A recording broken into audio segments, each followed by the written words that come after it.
What's up, Van Fam? We are in the middle of Mississippi right now. It's ice cold, it's below freezing, it's dark out, so let's pop on some heat.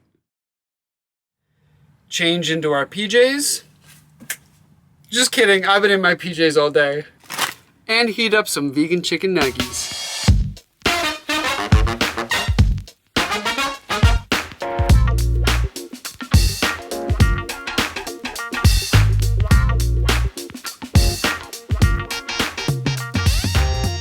So we've been getting a lot of questions lately about why we became nomads, how we became nomads, how it all started.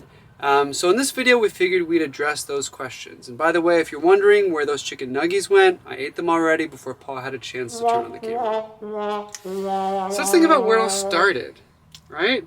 Yeah. A Buddhist monastery in upstate New York. That is actually where we met. It's a monastery in the tradition of Thich Nhat Hanh. And if you've heard of him, he's a Vietnamese monk. And Chad was there. He had spent a lot of time there. I was there for one retreat, ran into him, and the rest is history. It was actually supposed to take a vow of silence in the morning. It's called noble silence.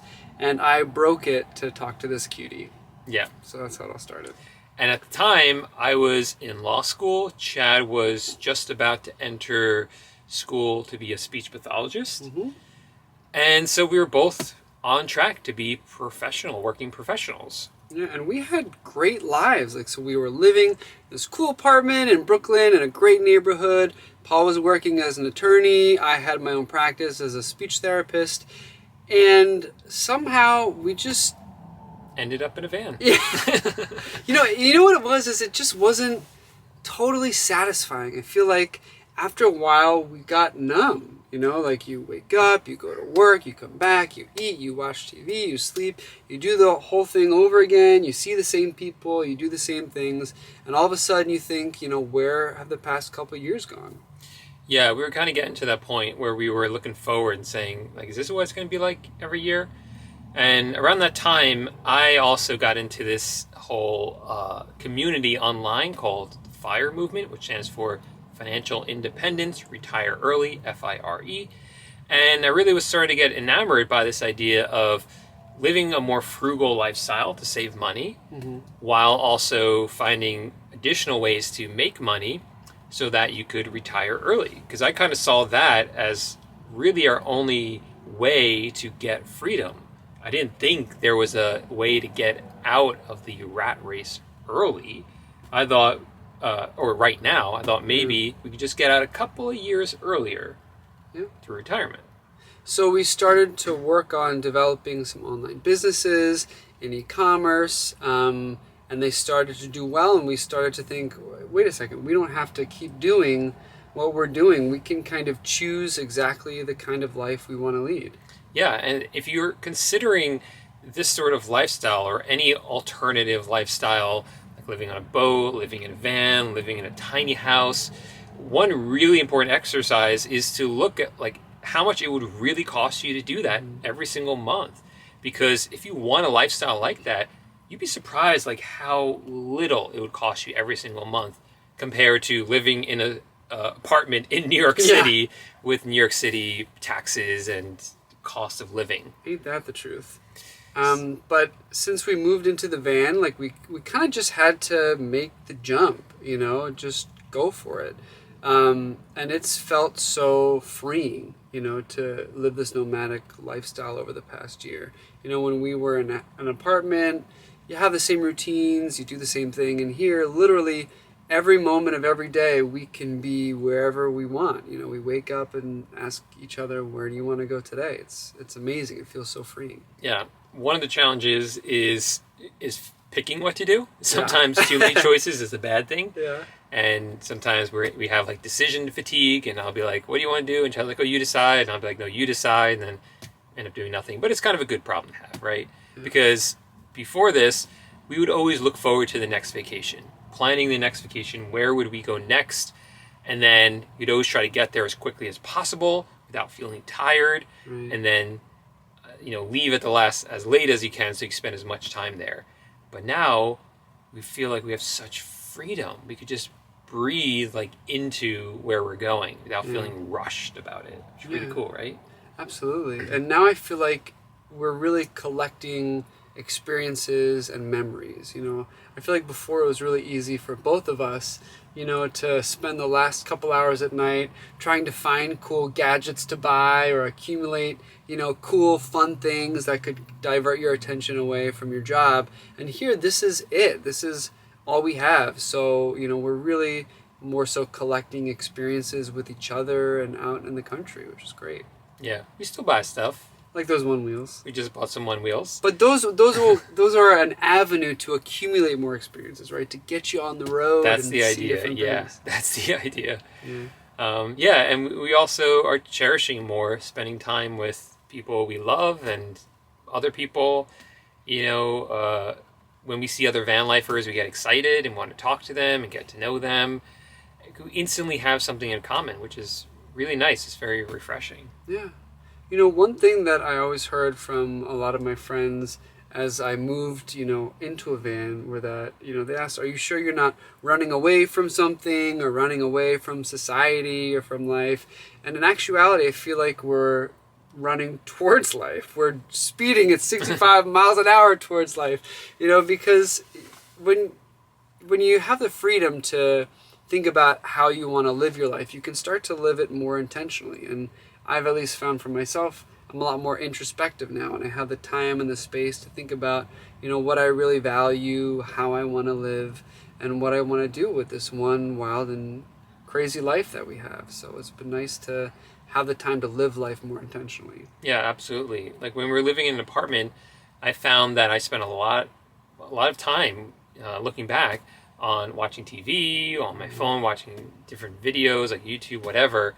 And it didn't really matter then because what else was I going to do? I mean, there's nothing else to do when you live in the same place all the time.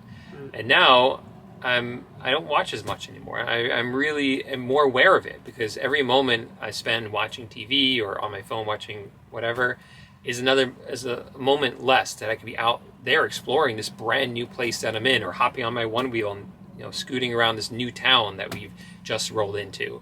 So it's really changed me a lot in terms of that, which I really appreciate because I didn't like that old habit I had.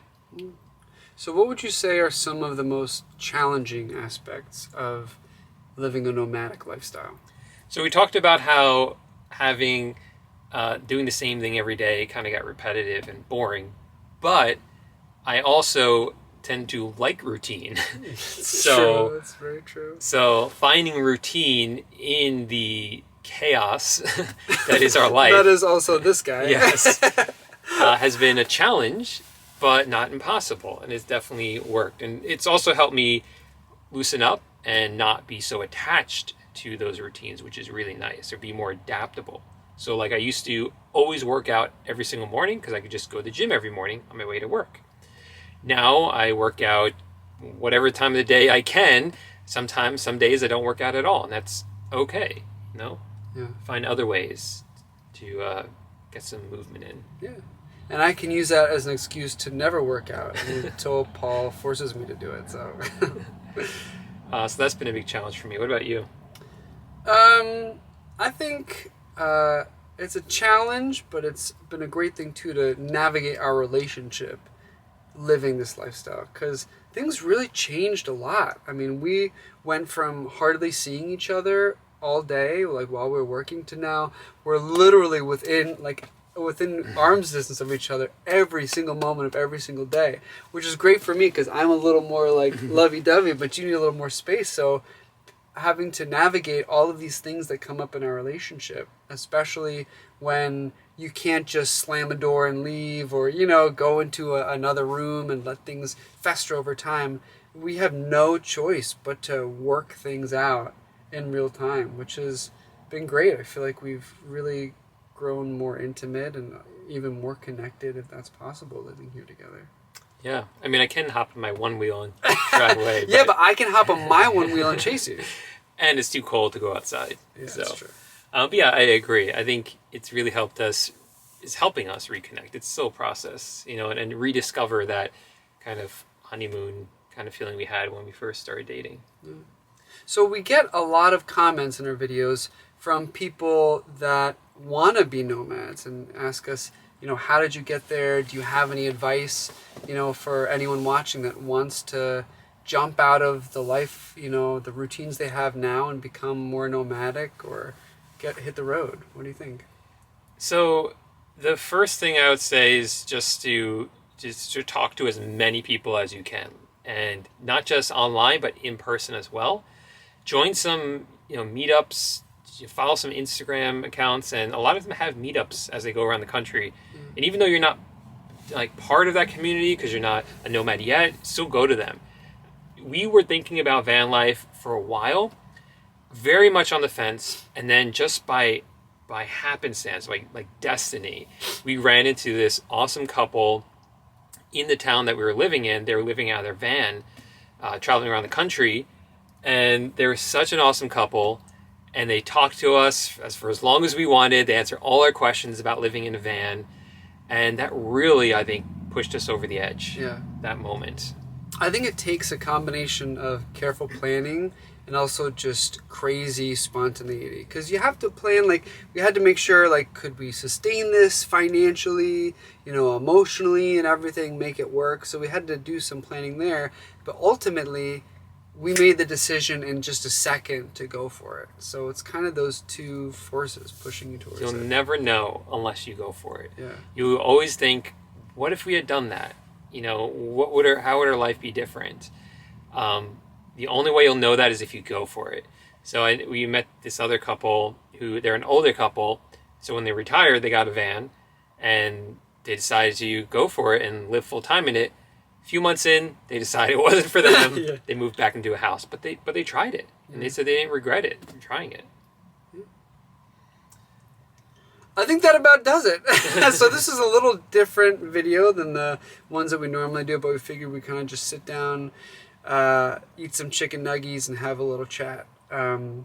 So if you like this video, go ahead and gently tap that like button. If you don't like that video, hit that dislike button twice, just so we know you really didn't like it. And comment below. Let us know if you're living a nomadic lifestyle, or if you want to live a nomadic lifestyle, what some of your barriers are. And we'll see you in the video next week. But only if you subscribe to the channel. So be sure to subscribe to the channel for more questionable van life content. And chicken nuggets.